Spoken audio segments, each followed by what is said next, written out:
the United States was founded, I like to see the United States as a double helix DNA.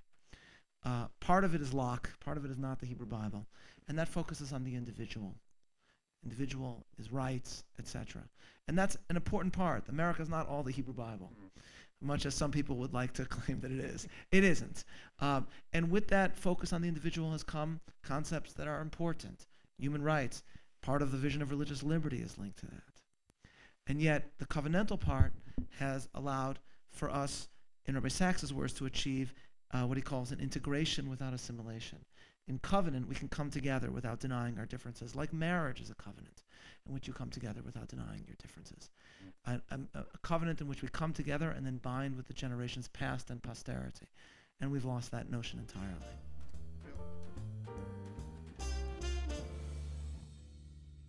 Good evening. I'm Pete Peterson, the very grateful dean here of Pepperdine's Graduate School of Public Policy, and it's a delight to welcome you here to this evening's event, a discussion around issues of religious liberty, religion in politics, and politics in religion with our dear friends at the Straus Center for Torah and Western Thought at Yeshiva University. You know, at first glance, it might not seem that there's a lot in common between the Straus Center and the School of Public Policy. After all, the Straus Center for the Torah and Western Thought is based at one of America's, if not America's, great Jewish university in Upper Manhattan, overlooking the Harlem River.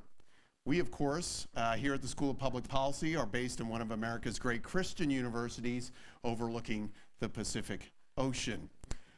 But for reasons both personal and philosophical, it really couldn't make more sense for these two institutions to be working together, partnering and collaborating on what I hope is only the first of many events and opportunities to explore issues of Western civilization, the Western canon, and fundamental founding topics like religious liberty, whether that happens here or in Manhattan. On a personal basis, I was actually born about 15 blocks from Yeshiva University in what used to be called Columbia Presbyterian Hospital, is now called New York Presbyterian. But on a philosophical basis, the connections are deeper and broader. We stand as two institutions deeply committed to teaching the Western canon to America's future leaders. And we see our political culture as one grounded in the civilizations of Athens and Jerusalem. I noticed in the center's curriculum there are courses like Athens and Jerusalem, a study of Greek and Jewish philosophy, that features readings from Pierre Menent, Aristotle, and C.S. Lewis, among others. At the School of Public Policy, one of our core courses is titled Roots of American Order, drawing from Russell Kirk's foundational work, a book which he actually wrote and published here at Pepperdine that includes many of these same readings. So tonight is actually the first, as what I said, the first of what I hope will be many such opportunities to collaborate and partner. But this particular event was made possible by one of my dear friends, someone I've worked with in the past around these issues of religious liberty, a dear friend of mine at the Caruso School of Law. And so without further ado, I want to welcome up Michael Helfand, who will introduce Stuart Halpin and the rest of our agenda. Please welcome Michael. First of all, I'm so grateful to Pete Peterson and the School of Public Policy for putting on this event this evening. To my mind, the School of Public Policy and Dean Peterson have been models in the Academy of how to conduct thoughtful, intellectually diverse conversation in an industry that has, unfortunately, less and less of that. And so when the opportunity to partner with my alma mater, Yeshiva University, came up, it just seemed like the natural place to have this kind of discussion. And let me say a word about the second point. I don't know if you all know, but I'm Jewish. And I've had the pleasure of being here at Pepperdine for 10 years. And to my mind, religiously affiliated higher education has in many ways become part of a countercultural movement to push back against trends that we see in the world today where we think another voice ought to be heard. And it has been on my mind for quite some time that Yeshiva University and Pepperdine University have unique roles to play in this vision, but unique roles to play if they could come together and collaborate. And I can just say, like, nothing makes me happier than the fact that there's a screen over there that says Pepperdine School of Public Policy and Yeshiva University on it together, and that we will have the ability to have this conversation together between people I so terribly admire. I'm just going to say one thing. Rabbi Dr. Meir Soloveichik, who's here this evening, comes not only from a family known the world around, but he himself is just not to the exclusion of the others, but I'll speak of my friend for a moment. Just someone that I've come to admire for his integrity, for his boldness, for his willingness to speak what needs to be said. I'm so grateful that he flew all the way out here for a couple of hours this evening to be here with us. And with that, I'm going to turn it over to Dr. Stuart Halpern, who will say a little bit about the Straus Institute. Dr. Stuart Halpern is the Senior Advisor to the Provost at Yeshiva University and also the Senior Program Officer for the Straus Center for Torah and Western Thought. And let me call you up here, and thank you so much for helping make this happen. Thank you so much, Professor Helfand.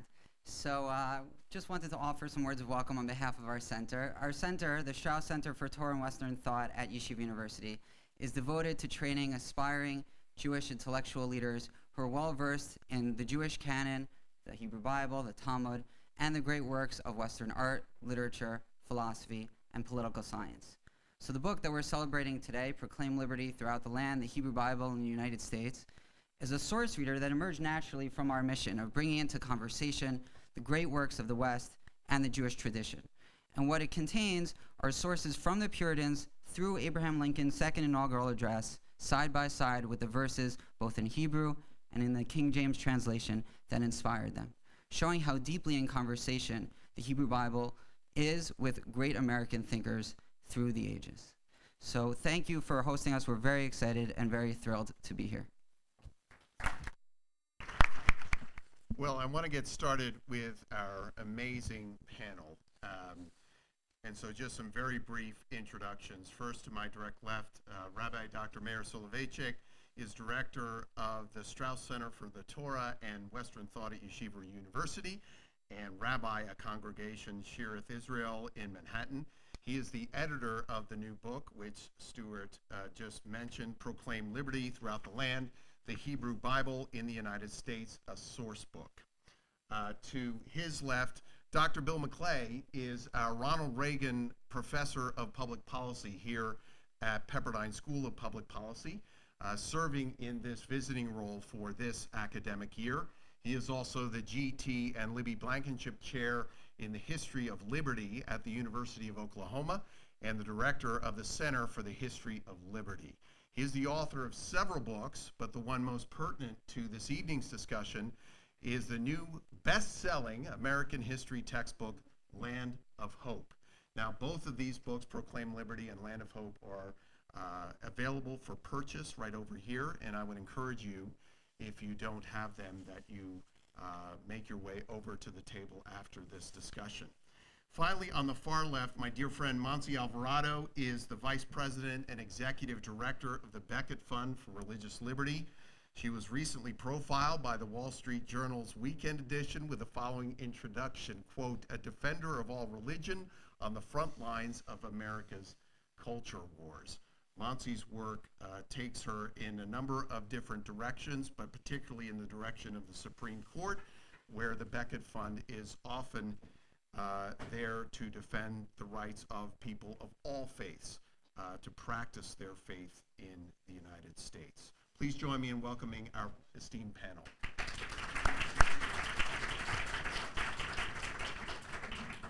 So I want to start with at least some foundational questions, and then we'll build on those. The kind of stream of thought that I'm thinking about here is that we set some of these historical questions in place, and then we'll move to some more current topics as they relate to issues of religious liberty. First question, and we'll start with you, Rabbi Dr. Soloveichik. What role has the Hebrew Bible played in American history? Well, this is a topic that I love to talk about, and given that I'm a rabbi, I'll try to keep my remarks to a good 3-4 hours minimum. Before I begin, I want to just thank all the gracious speakers that have preceded me and my co-panelists. First, to Dean Peterson and my dear friend, Professor Helfand. I want to thank you for the invitation, for the warm welcome, and for the work that you both do. It's precisely because of what you and Professor, for me, Avi Helfand, whom I've known for so long and esteem so highly, that we see Pepperdine really as our kindred spirit. Mm-hmm. And it's because of that that I was willing to take a couple hours tearing myself away from the extraordinary beauty of the Harlem River to come slum it here with you in Malibu. I want to thank Dr. Halpern for everything that he does for the Straus Center, and really for everything he does for Yeshiva University, because really, if there's something great happening at Yeshiva, it's because of Dr. Halpern. Dr. Halpern was one of the co-editors of this book with me and with two other scholars, and I'm so grateful for everything that he does. And I want to recognize my two extraordinary co-panelists. First, to sit and to be with a great scholar like Dr. McClay is really very exciting to me. I want to thank you as well for the great review, the wonderful review that you did for Proclaim Liberty, which is, and you clearly, not only, it was clear from the review that you had absorbed the book. In the academy, we usually say about a book, read it, I haven't even reviewed it. And clearly, this is actually something that the fact that you clearly devoted so much time to thinking about the book and to reviewing it so positively really means a great deal to me. And to Montse, I serve on the board of the Becket Fund. He's effectively my boss. Yeah, well, for now, Montse, we'll see. Yeah. But I consider it one of the most important organizations in America, and my affiliation with it is a source of constant pride. So the question that you raised, Dean Peterson, is what role did the Hebrew Bible play in the American founding? And I think really, if we look at the period, at least the period where the Hebrew Bible and its imagery played, and everybody can hear me, by the way? I could talk louder. Louder? Louder? I can be much louder. How's this? Okay. So I think when you focus on the time period which our book focuses on, which is when the Hebrew Bible was most influential, if we look at the founding through the Civil War, we see three extraordinary ways in which this impact was manifest. First and foremost, the Hebrew Bible lent imagery to the American founders to actually articulate and describe what they thought they were doing. So on July 4th, 1776, and we describe this in the book, when right after the Declaration of Independence was voted on, and whether this was before or after they put the treasure map on the back of the Declaration is not clear, but after they voted on the Declaration, a committee was set up of Adams, Jefferson, and Franklin with the task of designing a seal for this nascent nation, for an image that would embody this new endeavor. And two of the images that were put forward by the committee drew on the Hebrew Bible. One was Franklin's suggestion, which was an image from the tale that actually Jews all over the world will be reading in the Torah this Sabbath, which is Moses and Pharaoh at the splitting of the sea, with the motto, rebellion to tyrants is obedience to God. Jefferson chose to emphasize not the moment of revolution, but the long road that lay ahead for the country. And so he chose instead another Exodus image, which was the children of Israel in the desert, following a cloud by day and a pillar of fire by night. So it was, in general, the Hebraic metaphysic, the stories of the Hebrew Bible that actually lent an imagery and language to describe the new and extraordinary endeavor in which they were engaged. That's first. Second, and most near and dear to me, is that it was precisely, and this follows from the first, that it was precisely because of the role that the Hebrew Bible played in the way the founders saw themselves that America became such an extraordinary home for the Jewish people. I'm the rabbi, I serve as the rabbi of the oldest congregation in America, dated to 1654. We mark this year our year of years, 365 years in America. So we are America's oldest congregation. We don't like to talk about it except pretty much every day. Everyone always quotes when they speak about the greatest embodiment of the home that Jews founded in America, Washington's famous letter to the Jews of Newport, Rhode Island, where he described that the American government was one which gave to bigotry no sanction, persecution no assistance. But it's often unknown that actually Washington wrote several letters to the Jews because when Washington became president, all the various religious denominations sent the president a letter of congratulations. So all the Catholics in America sent a letter of congratulations. All the Baptists in America sent a letter of congratulations. All the Quakers in America sent a letter of congratulations. And the Jews in America could not agree who would send the letter, so they sent him 3 letters. There are maybe 1,000 Jews in America. 3 letters, ladies and gentlemen. And Washington was probably wondering why these crazy people are sending him 50 letters, but he responded to each one. So the Newport one is famous, but to the Jews of Savannah, his letter concluded as follows. And this shows the connection between how America saw itself, how the founders saw America, and the home they gave to the Jews, which is the following. He writes, "May the same wonder-working deity who long since delivering the Hebrews from their Egyptian oppressors planted them in the promised land, whose providential agency has lately been conspicuous in establishing these United States as an independent nation, still continue to water them with the dews of heaven and to make the inhabitants of every denomination participate in the temporal and spiritual blessings of that people whose God is," and then he spells out God's name from the Hebrew Bible, Jehovah, which traditional Jews do not pronounce. So Washington is saying, we welcome you because your story is our story. The God who performed miracles for you, we see him doing miracles for us. That is why the Jews found an extraordinary home in America.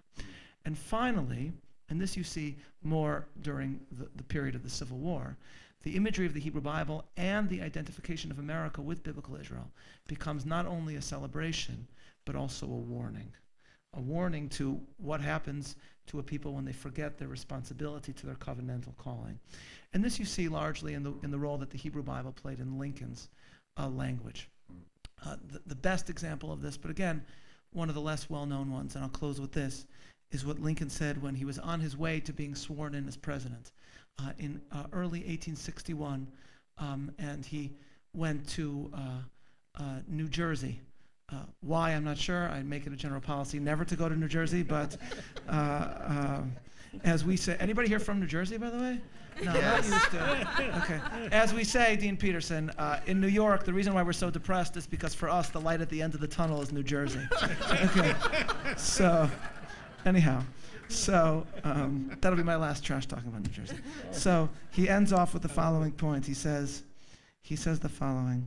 He described growing up reading Weems's book, Biography of Washington, which is all the legends of the greatness of Washington, and reading about the Revolution. He was in Trenton, and he was talking about Washington crossing the Delaware. And he talks about America having a higher calling, and how their covenant is the Declaration of Independence and equality. And he says the following. He says, I recollect thinking then, boy even though I was, that there must have been something more than common that those men struggled for, something even more than national independence, something that held out a great promise to all the world, of people of the world, for all time to come. And I'm exceedingly anxious that this union and the liberties of this people be perpetuated in accordance with the original idea for which that struggle was made. And here's the key quote, and I shall be most happy indeed if I shall be a humble instrument in the hands of the Almighty and of this his almost chosen people for perpetuating the object of that great struggle. The phrase almost chosen people is an extraordinary phrase, because what it hints to is biblical Israel is the chosen people. And when they mess up and they do not follow their covenant, which, spoiler alert, happens in the Bible a lot, they're still chosen. And God's promises to them are still made manifest. Lincoln is saying, we are not replacing biblical Israel. We learn from biblical Israel. We too have a calling.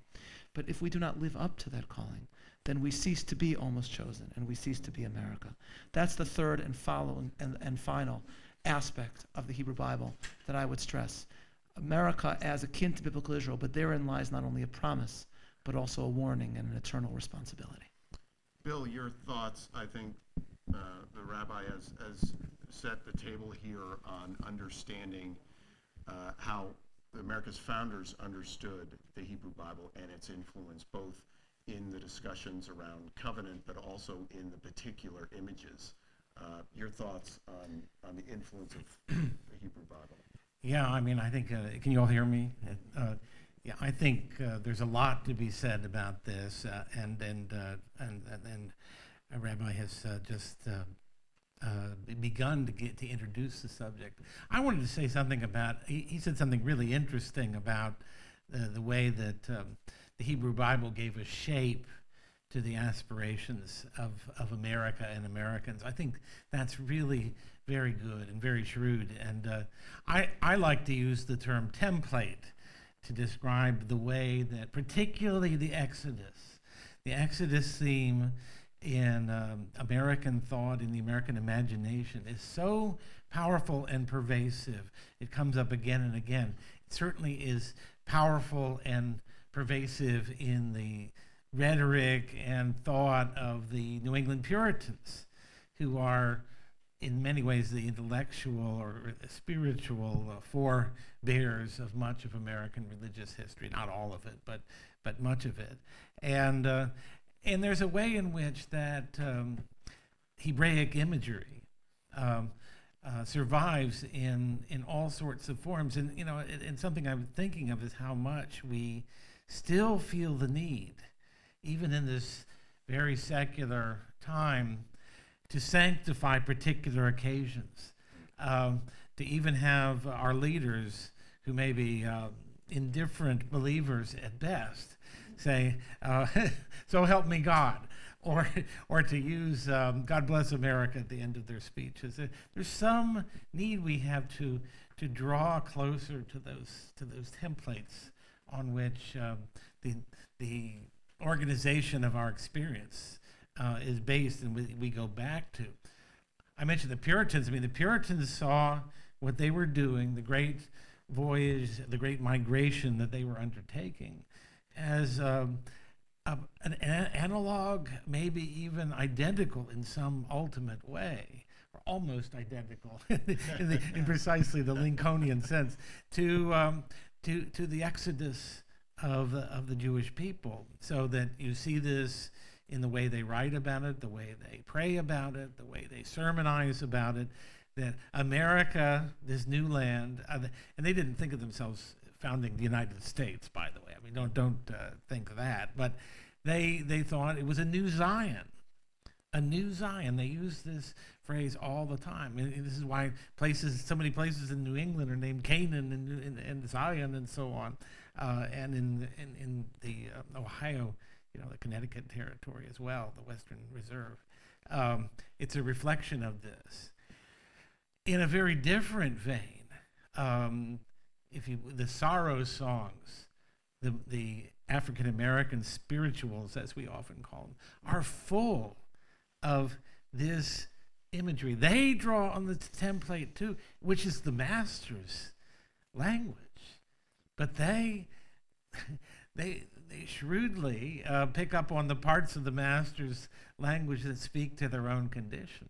So you have so many of the spirituals go down. We could go down the list that they all relate in some way to the Exodus, which is the longed for emancipation, liberation that they envision in their own future, their own hope.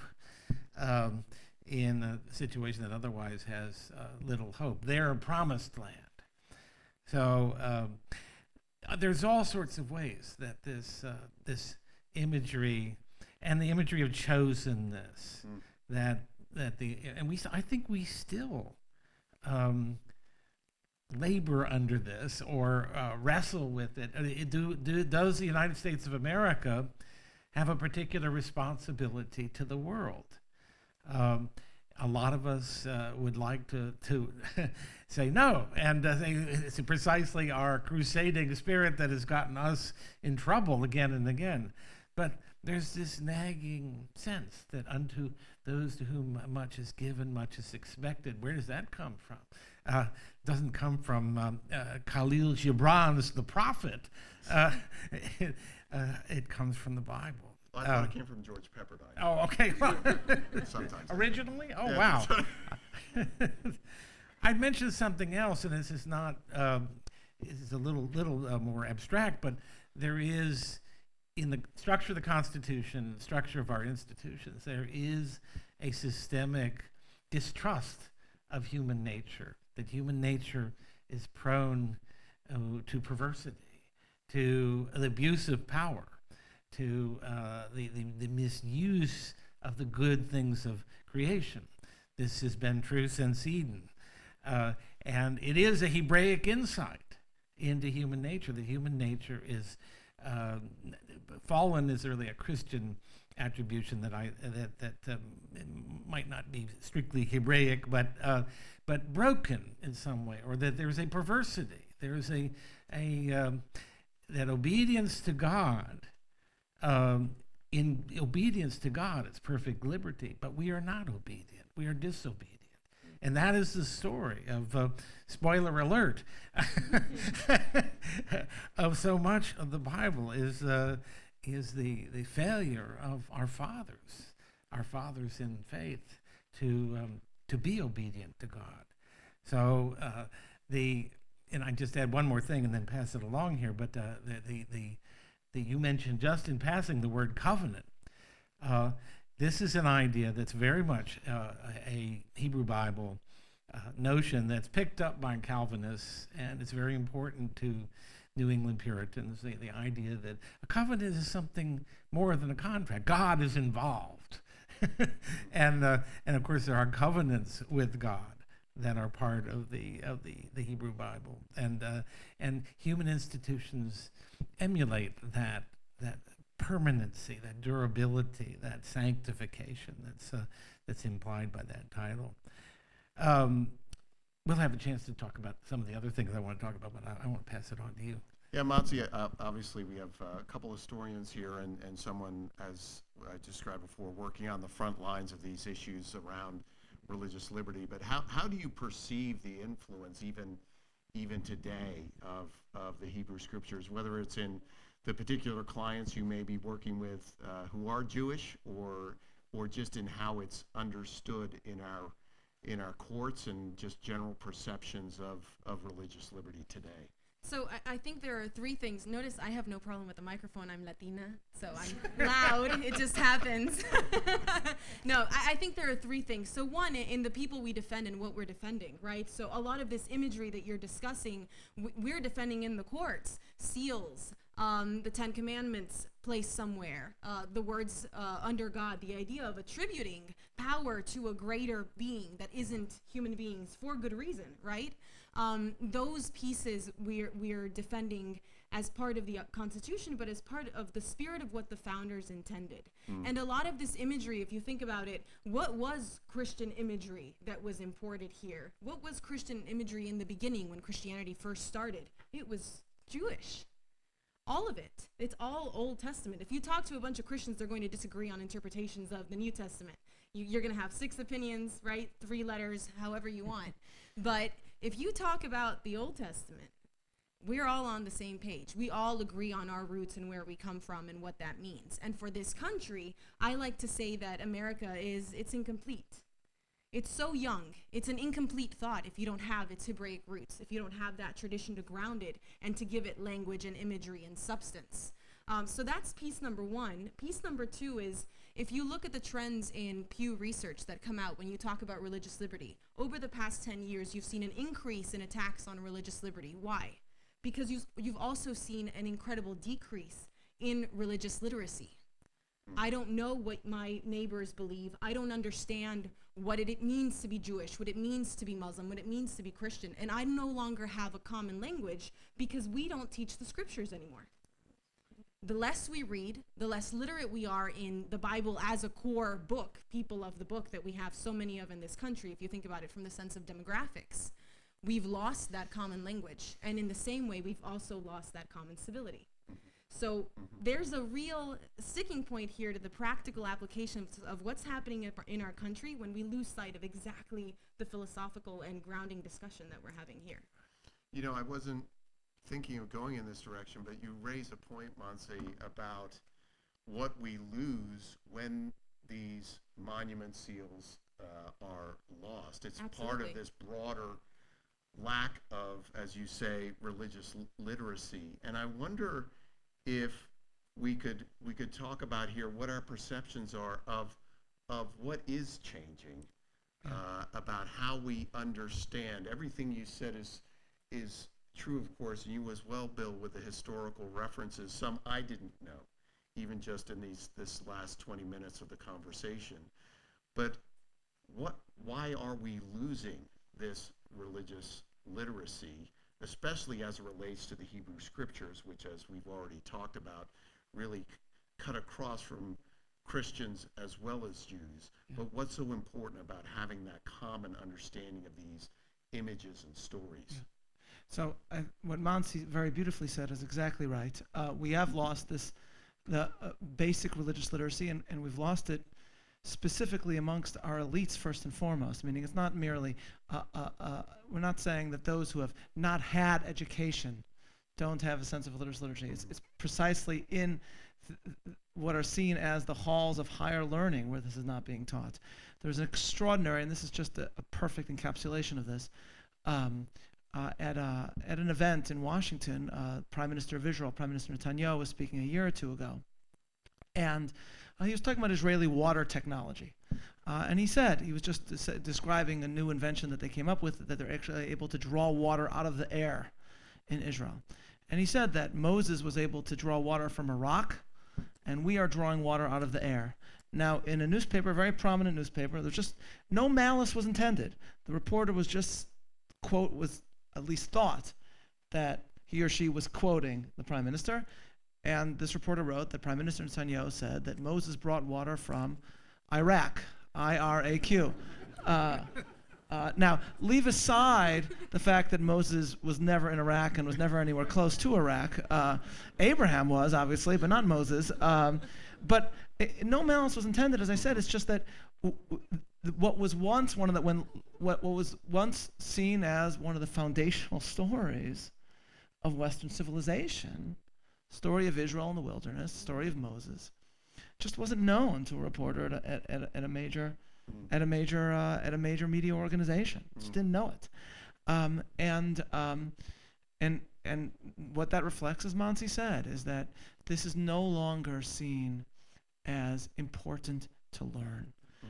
To some extent, not just for religious reasons, it's not only they're not studying out of reverence, they're not even interested in studying a story that, whatever your own feelings about it, was clearly formative in the very story of your nation and the story of the West. What lies at the root of this? It is, in part, a cutting off of these original roots, not unlike the European Union's original constitution or founding documents, which made no mention of Christianity and its formative role in the West. Why is it important to focus on this? It's important because, as Jefferson himself said, and this is a quote that's actually inscribed on the Jefferson Memorial, that the God who gave us life gave us liberties, and can the liberties of a nation be secure when we have removed their sole foundation, that these liberties are the gift of God. I'll end with this point. I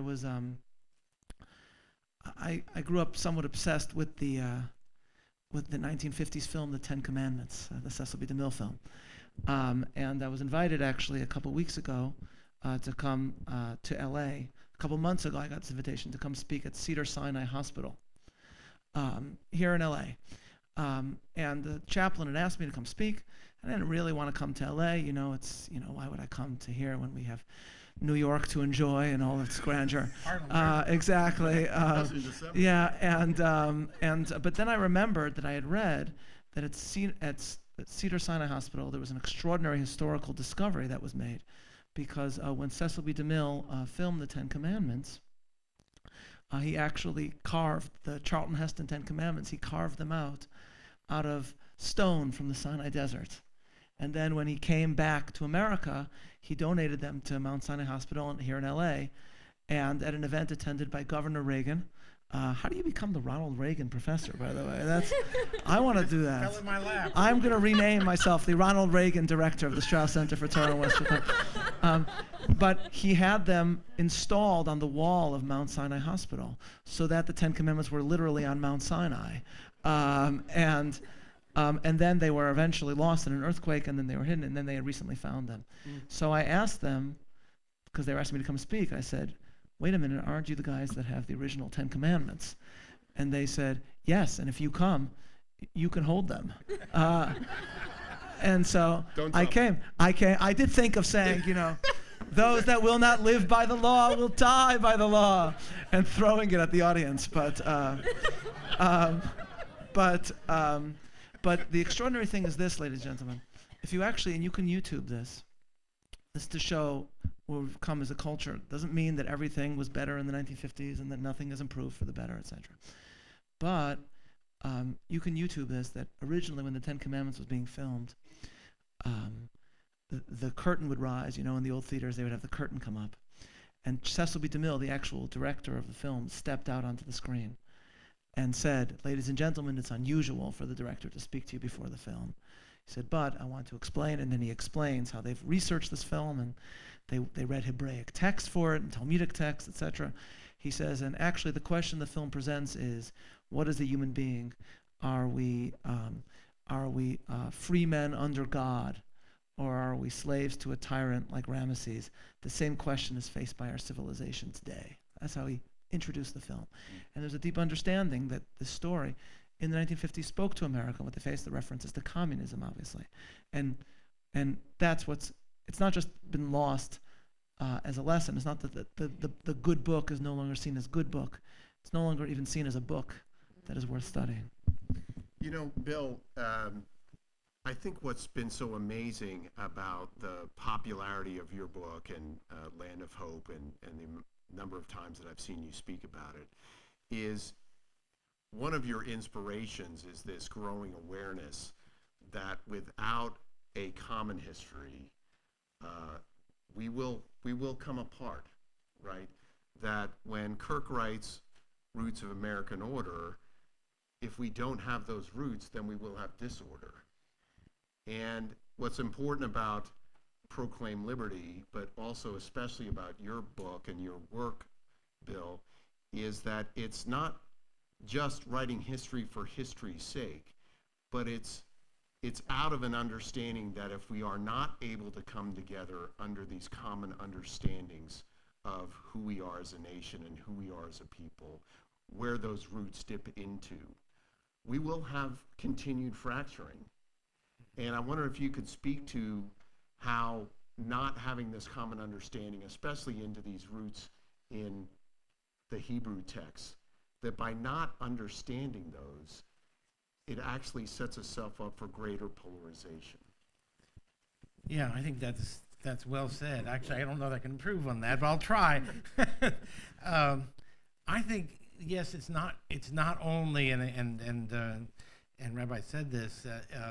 It's not only the loss of the knowledge of biblical literacy, or that people are, as Catholics would say, inadequately catechized. That's all true, absolutely true. But I think it's something even deeper, that there's a real flight from memory, a flight from or a lack of interest in remembering the past, that the past is seen as irrelevant. We live in an exceptional age in which nothing that has happened before is any longer relevant. We are, to a greater and greater extent, masters of our environment. We can change all sorts of things that were unthinkable. At least we have talked ourselves into believing that we can. And we're fundamentally see ourselves as individuals, not as rooted members of communities that have deep taproot sinking into time.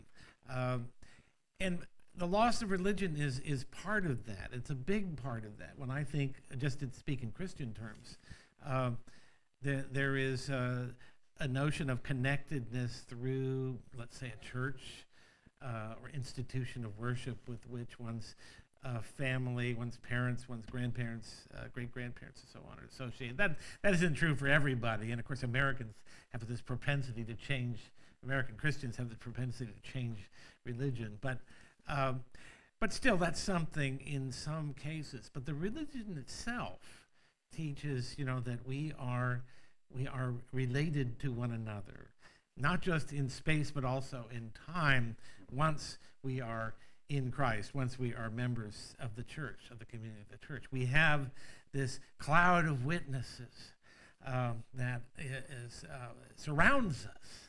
And this cloud of witnesses, again, is not just in space, but in time. We are deeply, in our very nature, beings who derive their meaning from their relationship with others. We are not atoms. We are not individuals who are autonomous or strive greatly to be autonomous. We are made for community. And to be made for community is also to be made for memory. As Pete has said, you can't sustain a community without memory and without narratives of one sort or another that relate the source of the things that hold us together. In the Jewish tradition, the Seder is such a great example of this. And I wanted to tell you, I taught at Tulane University in New Orleans for 12 years. And Tulane, it's a very fine school, and it has a large Jewish student body. It's close to 40%. It was 37, I think, when I was there, and I think it's gone up a little bit since then. So I had lots of Jewish students. Many of them from New Jersey, so maybe that was the problem. But now that I think about it, we're solving a lot of problems tonight. We really are, Bill. Maybe creating others. That's right. But it somehow came up that I was talking about identity and how identity is related to narrative, and I mentioned the Seder, and I got all these blank expressions from the class, and finally someone had said, "What is that?" And I said, "Well, maybe one of you can explain, Miss Gottlieb." No. I mean, either she didn't know or she didn't feel she could articulate it. It was just something her family did every year. But so here I am, as goy as they come, explaining this central thing. And also explain to them why, whether Christians realize it or not, it's central for them too, as it becomes transmuted into the Eucharistic feast. And so all of that complete nullity to these very bright kids, all of whom had 1600s on their SATs and so on, but they'd never been exposed to the idea that first of all, to the knowledge of these things, but I mean, many of them had been to Seders, but they weren't paying any attention. It didn't have anything to do with their lives. They didn't see how it had to do with their lives. So there's a deeper problem that relates to the loss of community, the loss of cohesion in the family unit. All of these factors, I think, play in. And the recovery of the narratives, the recovery of that cohesion, of that glue, can have a very positive effect on all these other correlative things. Montse, just to finish out this round, how much are you seeing some of these current or recent religious liberty cases really just being around a certain level of ignorance as to the religious practices that people of faith are expressing? Absolutely. I can give you one very simple example, which is a case that we're arguing at the Supreme Court in April that we won 9-0. So every single justice gave it a thumbs up. This is a normal thing. So in 2012, we won a case called Hosanna Tabor that affirms the right of a church community school to choose who teaches their faith, who passes on the faith. And the whole point there is that the government shouldn't be able to tell you what you believe and how you teach it and who teaches it, who's qualified, right? Normal common sense. Here we are, just a couple of years later, and we're arguing the exact same thing. Because either we have no memory or we don't understand that this is essential to how you transmit the faith and how you transmit values within a religious community. And it was common sense 40 years before we had the 2012 decision. And now let's see what happens in April. I hope it's another 9-0, but I'm not so sure. And that's all lack of memory and lack of literacy.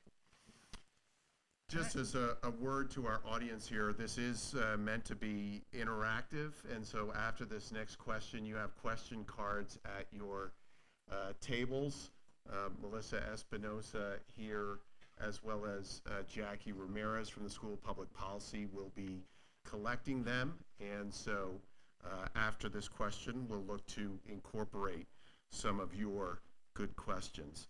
Rabbi Soloveichik, I wanted to draw out this other piece that you mentioned here and the importance of understanding the influence of the Hebrew scriptures on the American founding and its resonance and importance today. And that's around this understanding of covenant and calling. Yeah.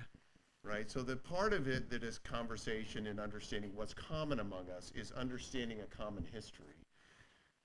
But what I think Tocqueville mentioned in one of his chapters in writing about the importance of religion for a democratic peoples was that faith always put people's desires beyond what could be accomplished in their lifetimes, right? So you weren't putting so much pressure on getting everything done in your lifetime. You understood that you were passing something on.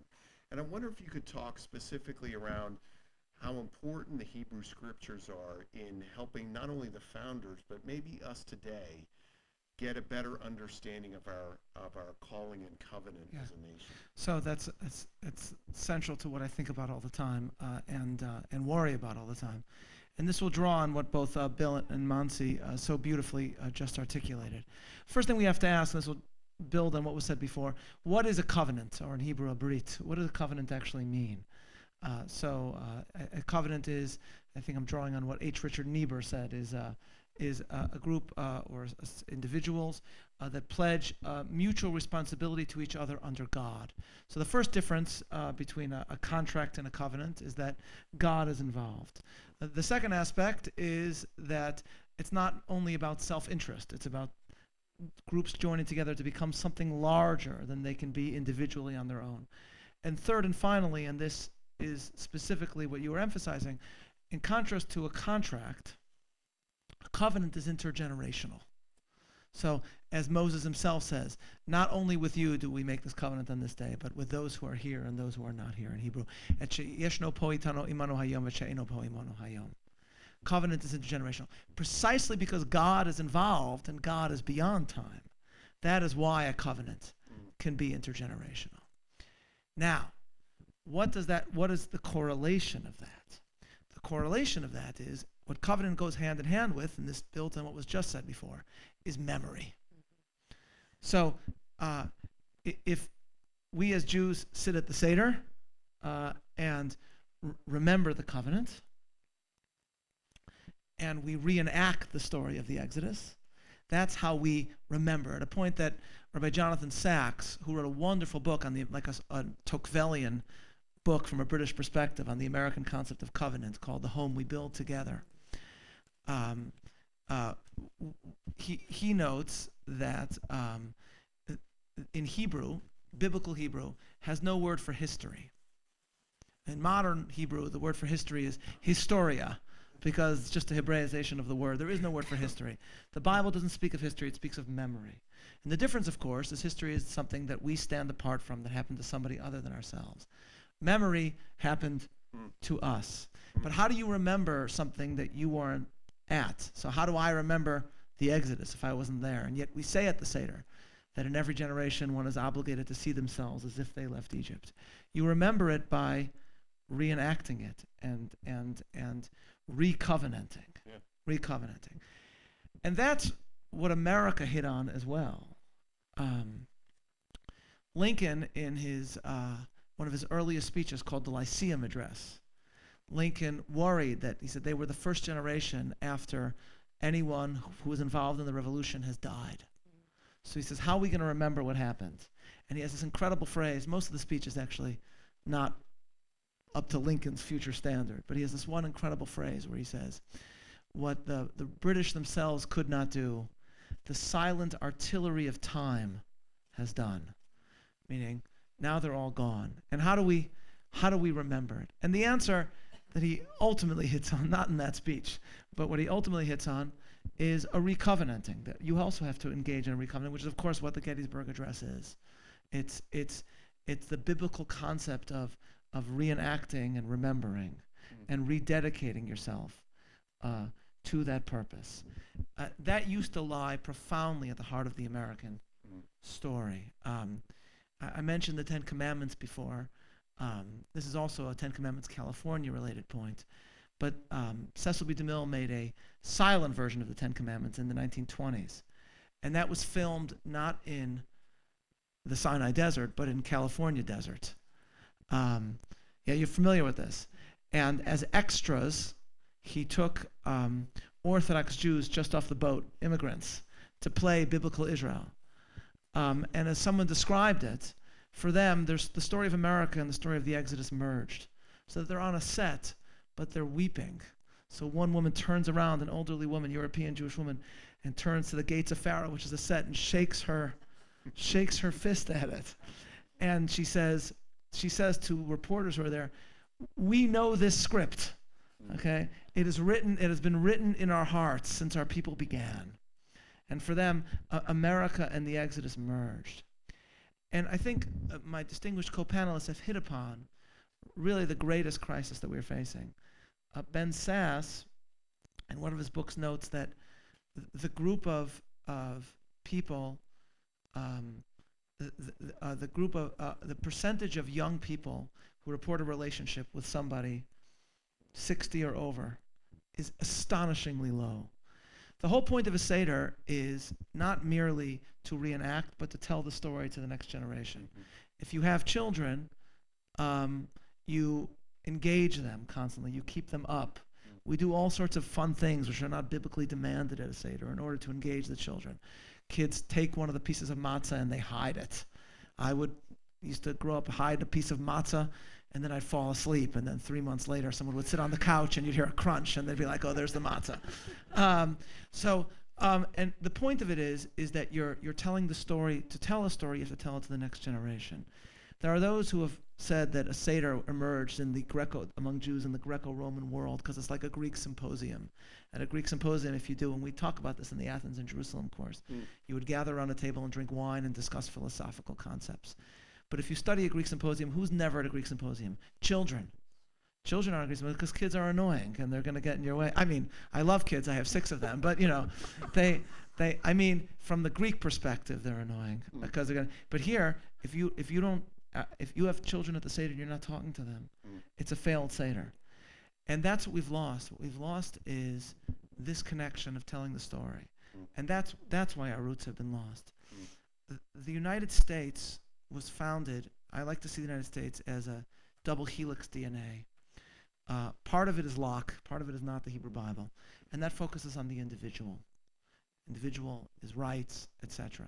And that's an important part. America is not all the Hebrew Bible, much as some people would like to claim that it is. It isn't.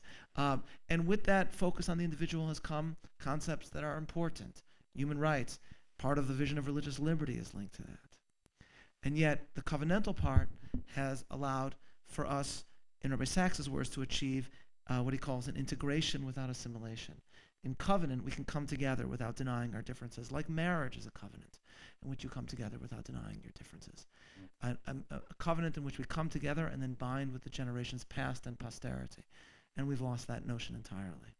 Bill, I love that idea, and it's going to be one of my takeaways from this evening, that memory and history are 2 different things.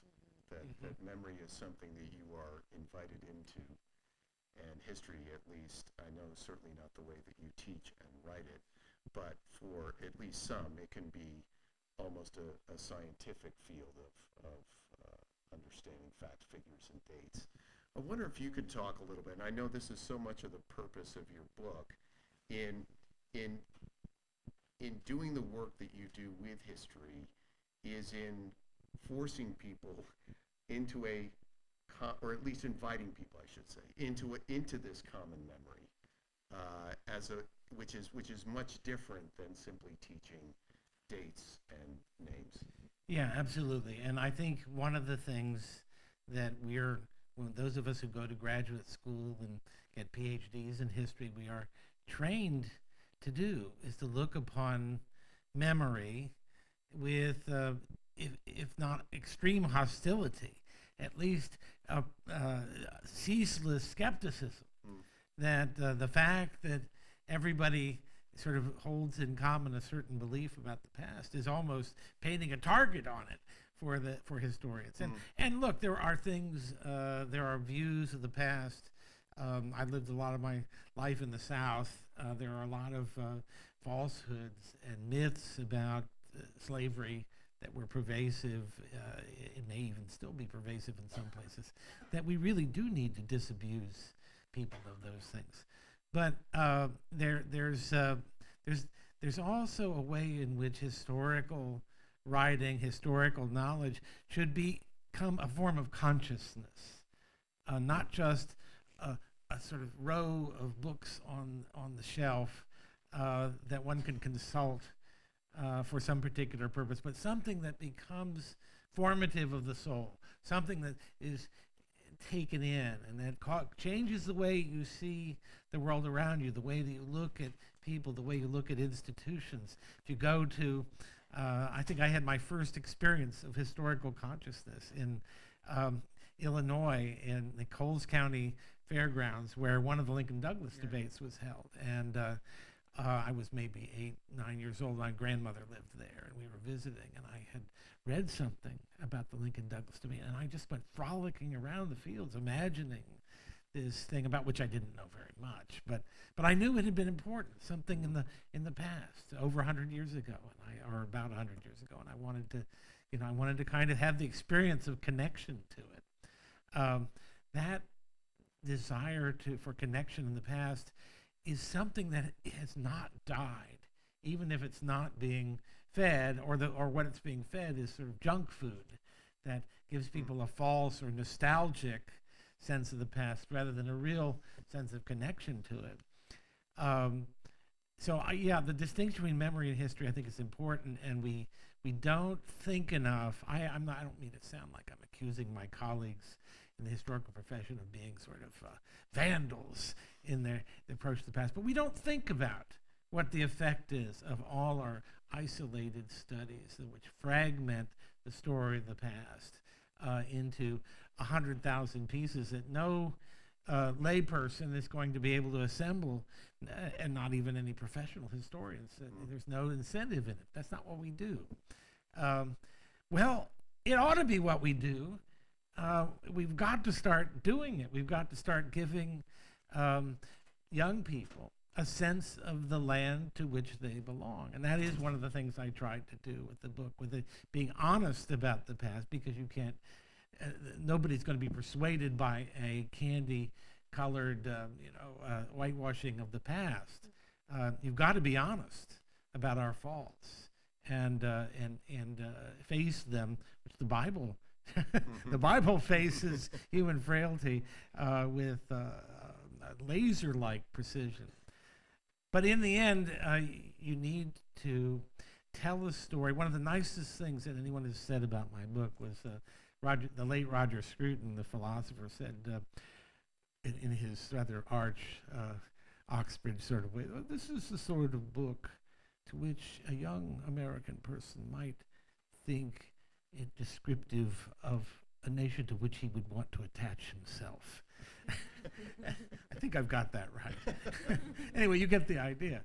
And I thought, yes, that's exactly what I wanted it to be. I wanted it to be something that could help begin the process, invite, as my subtitle says, invite them into a greater appreciation of the story of which they are already a part, whether they know it or not. Yes, the memory-history distinction. I'll just say one other thing is that I teach a course at OU called The Idea of Tradition. And it's a very gratifying course, but boy, is it tough. Because basically, and I mean, we're talking about the American heartland, if there is such a thing. In Oklahoma, a lot of our kids come from Oklahoma. The idea that tradition is something that ought to have any authority at all for them is a very hard sell, and many of them are religious, but they come out of an evangelical tradition, which does not have a historical or liturgical, the kinds of reminders. This is who you are. This is, in a way, that, as you said, the Seder is a reminder. This is who you are. The Mass is, in some measure, like the sacramental worship. It's not so clear. You know, the Bible itself is really the only sacrament in evangelicalism. But they don't have a clear set of guidelines. I see a lot of evangelical churches now trying to see if they can incorporate things like the Book of Common Prayer and that sort of thing, which I think is most welcome and a good move in the direction of establishing traditions that can be vehicles of memory, because memory can't just sort of move without, like electricity, without having a wire to move through. It's got to have a medium to move through. I wanted to draw in a few. There are several questions here along the same theme around our understanding of religious liberty and whether it's actually the product of liberal political thought, or it is itself a religious idea. And maybe, Montse, I'll throw this to you to start. Is it, and maybe that is part of the conundrum, right? This It's a is big something debate. Patrick Deneen has written about recently, that liberalism in some ways has kind of swallowed itself. How do you understand the concept of religious liberty separate from kind of a liberal political tradition? So it's a little bit more about the discussion that we're having here on identity and kind of founding thought. So the founder of the Becket Fund for Religious Liberty 25 years ago, 5 years into this, wrote a book called The Right to Be Wrong, about the history of what people were actually looking for and who they were when they founded this country. And the idea is really one that speaks to two things. What do you believe about human nature? So are we people who have our eyes fixed on memory and the transcendent and things beyond us, or are we just floating particles that die and disappear and that's it? So it's fundamentally about human nature and what we believe about it, and then also about what we believe about freedom. Is freedom what you do because you feel like it, or is freedom an invitation that comes from on high, an invitation to covenant, an invitation to something greater?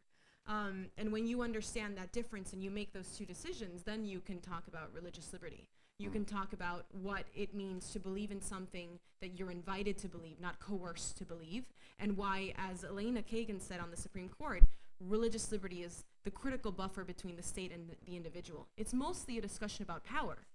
It's a discussion about what you can and can't do and who can tell you what to do, and ultimately where the government fits into that. So to speak to what Deneen and then Amari and French have gone on and on and on to discuss, are we going to go back to a society that wants to have religion through government or religion outside of government? And that's ultimately something that we decide as individuals, but also as a community, and it's quite political. Can I make a comment? Sure. I think the Attorney General Barr's speech at Notre Dame, which I think was remarkable speech. It was a Former remarkable. advisor to the Becket Fund for Religious Liberty. Well, he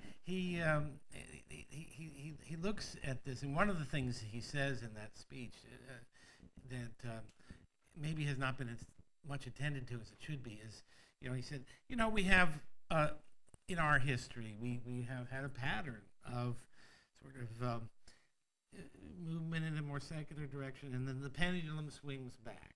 He uses this image of the pendulum, and he says, but what's happening now is different, and because and I'm not sure, I'm speaking his voice here, I'm not sure the pendulum is going to swing back, because something we have now that we haven't had in the past is unrelenting, unmitigated hostility to traditional Judeo-Christian, biblically based religious faiths. And that is much more worrisome than the notion, which ought to be encompassed by a more capacious understanding of religious liberty, of people being able to say, I'm not a believer, and not be as at the time of the founding, an atheist could not serve in office. We shouldn't have prescriptions on conscience like that. I think we all would agree with that. I hope so. But proscribing people of faith from serving in public office, or that's another matter, and that's what he sees. Barr sees coming.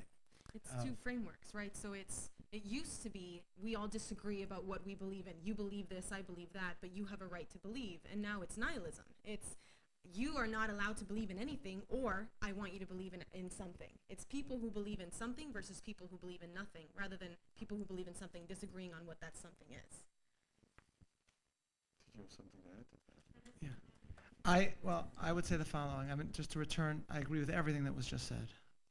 But I want to return to you mentioned Deneen's book and the original, some of the books that have been causing this discussion in the first place. And I would say this, to the original question, is freedom of religion as an American value, does it derive from philosophy or does it derive from religious tradition? And the answer is, again, both, because America itself is a product of both.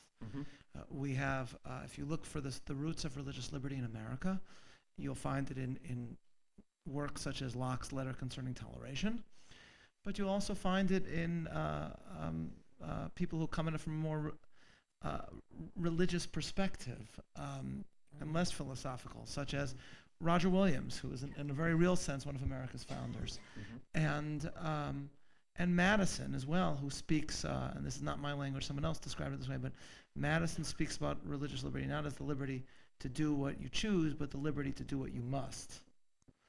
Because you see yourselves as commanded by God, and that you have no choice but to do that.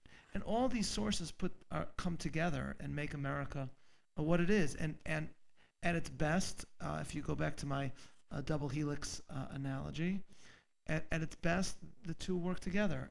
At times, there's a real tension between the two.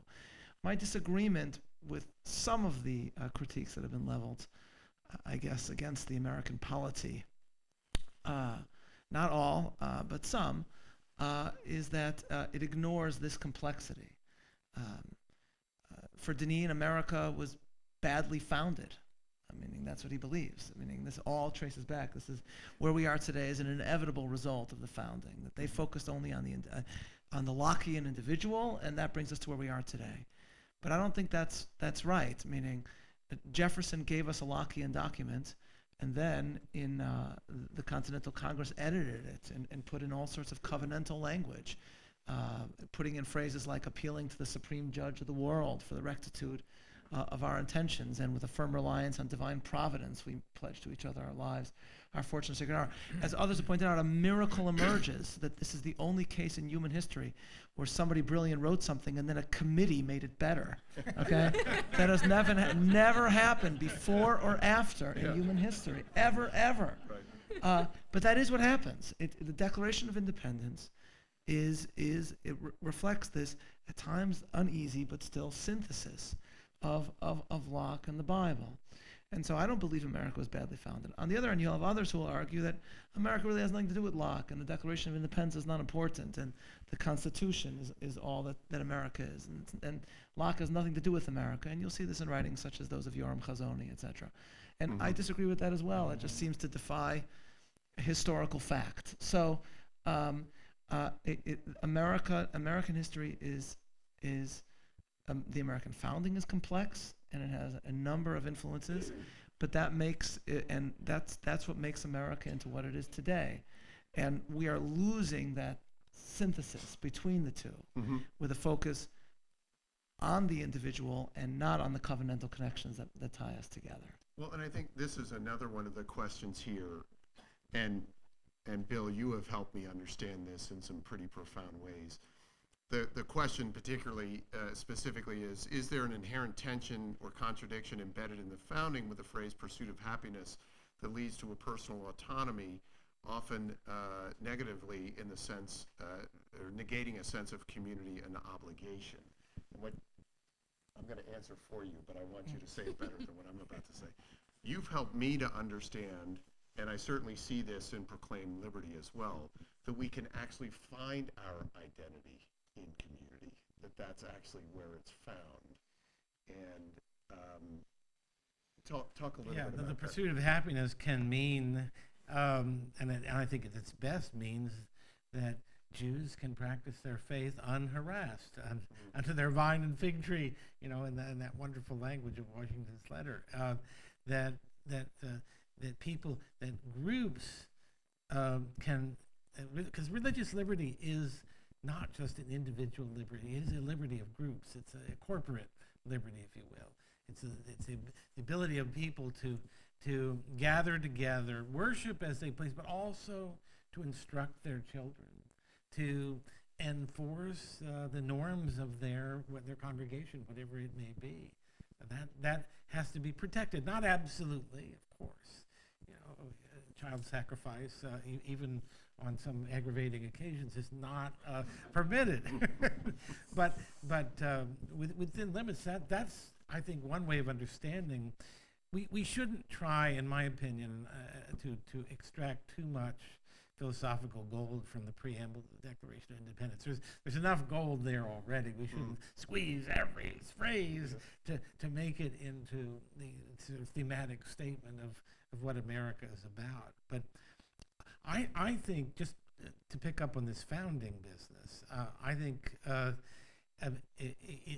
don't think the American founding is imperfect, but I think it's a founding that has built-in tensions from the beginning. Yes. That and the fact that it came out of arguments between Federalists and Anti-Federalists, among many others, and that we have a whole tradition of conflict, and the Constitution itself is a sort of rule book for conflict. It sees the conflictual nature of all and any human society, and accepts it, and finds a way to like an internal combustion engine, to sort of harness the explosions that go on and move the crankshaft. So I think Tocqueville has been mentioned here, and that he has a very, he calls a religion the first of Americans' political institutions.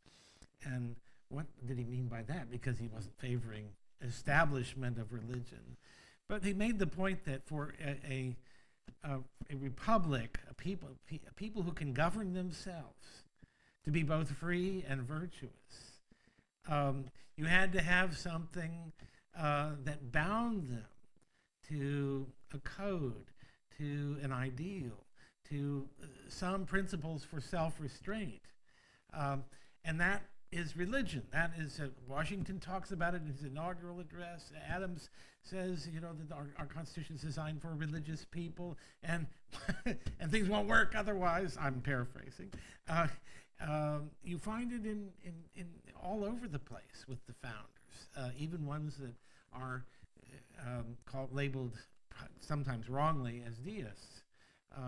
That the necessity of religion as a metaphysical restraining force on our tendency to go crazy when we don't have constraints. But we don't want a society where people are coerced into being good, because that doesn't work either. Mm-hmm. That's what we're running from. Yes, that's exactly what we're running from, and that is inapplicable to our nature.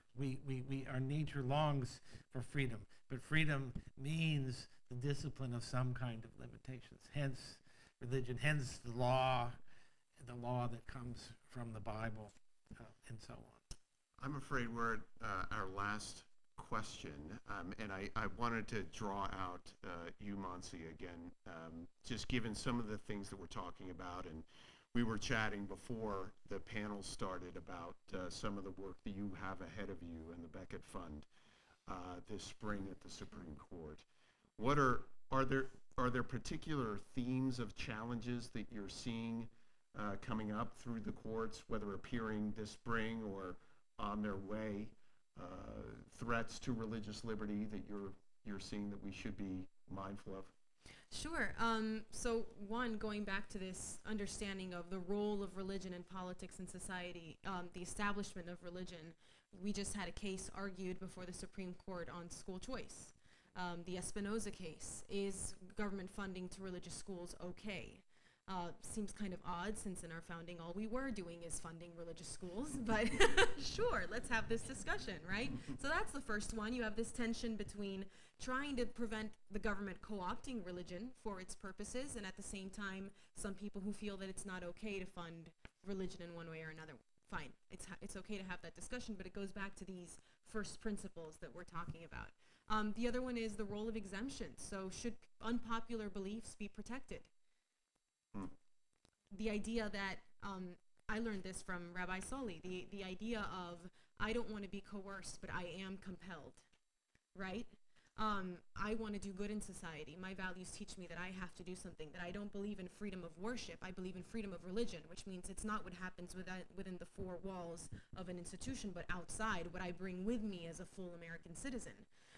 All of those pieces are under debate right now, because the Little Sisters of the Poor are back at the Supreme Court. It's very odd. It's been 6 years now. They won their case, and now it's the states challenging what the federal government can do to protect religious organizations. A very interesting debate and discussion, but again, one that ultimately I think we're going to win. And then the last one is just, what is the role of government and religion? There's a case, Smith, from 50 years ago, that is probably going to be overturned soon. The Supreme Court has made overtures about the importance of changing that ruling. But we're talking about these same founding principles. We're talking about these same ideas about what religion is and why it is. And we've hit upon the identity piece quite a bit, but I would say that for younger generations, this is the first generation of young people who are delaying marriage, not because they don't believe in it, but because they're scared of it, because they haven't seen it. Half of our country comes from a single family home or a divorced home. Yeah, Right. there is no memory. Right. And the memory that you're giving me is a memory that hurts me, because remembering my grandparents means I have to remember 2 sets of grandparents, and it's confusing because my parents are remarried, the whole thing. I mean, it's really complicated at a very practical level. And it means much more than the effect that it's having is it's much bigger than we think. The loss of the family unit, and the loss of the understanding of identity as I'm an American individual, and so I have a responsibility to my community. It's twofold. Hasn't this been an amazing conversation?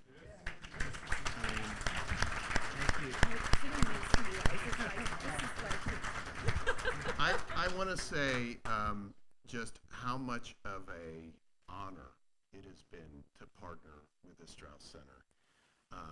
Stu, you are so much fun to work with. I remember our first conference call. Your 14 kids, I think, were falling all over you, and you're talking half to your kids and half to me, and I just knew we're going to have a lot of fun together. And this is just the first one of these that we're going to do. It is, I've always thought at the School of Public Policy that you grow faster through collaboration versus creation, and that you do that through finding like-minded partners that you can change the world with and have great evenings like this. And so I'm very grateful to Michael, wherever he is, Michael, for facilitating this. And it's been such a pleasure, again, working with you, and I'm so excited about the next opportunity that we'll have. I wanted to actually turn the microphone over to you, Rabbi, just to, if there were some things that you want to kind of close up, some closing thoughts just about the conversation this evening. First, I want to reciprocate what you said, and really to express profound gratitude to you and to Professor Avi Helfand, who I've learned now is full Hebrew name is Avigdor. I plan to share this with everybody as soon as I get back to New York. But the work that you're doing is incredible, and you're a source, I think it's okay to say, even though you're at Pepperdine, you're an incredible source of pride to Yeshiva as well. So thank you, Professor Helfand. Yes. I just want to note, because we end by facing the challenges, and there's things seem bleak at times. It's important, as we do in sermons, you never end on a bleak note. You always end with hope. Hope is a Jewish virtue, and so In the face of the challenges we face and in the face of what we've lost, I think I just want to note two signs of hope. The first is that there is a hunger, I think, a hunger for a discovery, a recovery of tradition. We see it in some of the youth. I know Montse and Bill, I think you will confirm. We see it at times in a yearning to know the lives of the founders. We see it even, I think, in the phenomenon that is Hamilton. One can suggest. I would say, do you agree? I think so. And I would add, of course, that there is one central lesson of Hamilton's life, which is never go to New Jersey. I mean, we all know what happened, ladies and gentlemen. Wow. Yeah. Sorry, my apologies. That was wrong. I'm sorry. And then, and I want to add, we still have the next collaboration though together, Dean Peterson, right? Maybe. Maybe We'll we're still on the Maybe stall. we'll do it in New Jersey. Yeah. Okay. That would be fine. We know a lot of good kosher restaurants there. Okay. And the other the source of hope is precisely that there are groups like Becket and Montse and all the lawyers who work with her, because I both share her. I don't know if optimism is the right word, but hope. I prefer hope. I'm from Chicago, and we say in Chicago the pessimist sees the glass as half empty, the optimist sees the glass as half full, and the Cubs fan waits for the glass to spill. So I would prefer hope, and I do think we will see some landmark religious liberty cases. Hopefully, the overruling of Smith and a reinstituting of a very robust individual religious liberty, and perhaps even the overruling of the Blaine amendments, and a reinstituting of a robust role for religious education in America. Because if we are to recovenantize, or whatever the proper verb is, in America, and to restore memory, we need the space to do that, and it will be precisely lawyers and fighters for religious liberty, such as those at Becket, who provide the space for clergy, such as myself, and extraordinary scholars, such as Professor McClay, to help re-inspire American memory once again. Thank you.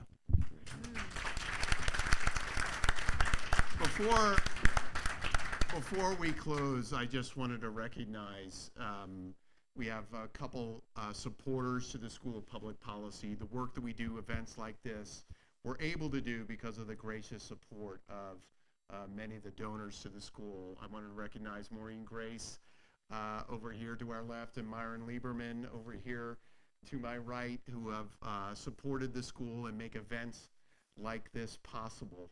I also saw some new faces here. If there are those that want to be on our mailing list, I see my friend John Barton over here, who heads up the Center for Faith and Learning.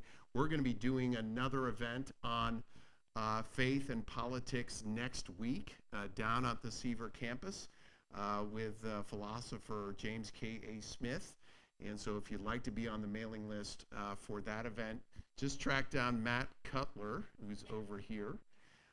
And make sure that you're added to our mailing list for events. Finally, I also want to recognize Melissa Espinoza, who absolutely hates it when I do this, but she is the one that makes events and nights like this possible as well, just from a logistics standpoint, and she directs our events. She's also a Jersey girl, and so wondering if there are actually return flights for you too. We may have actually, I don't know if we've changed that. Happy to stay. Well, thank you all for coming. God bless you and good night. Really good.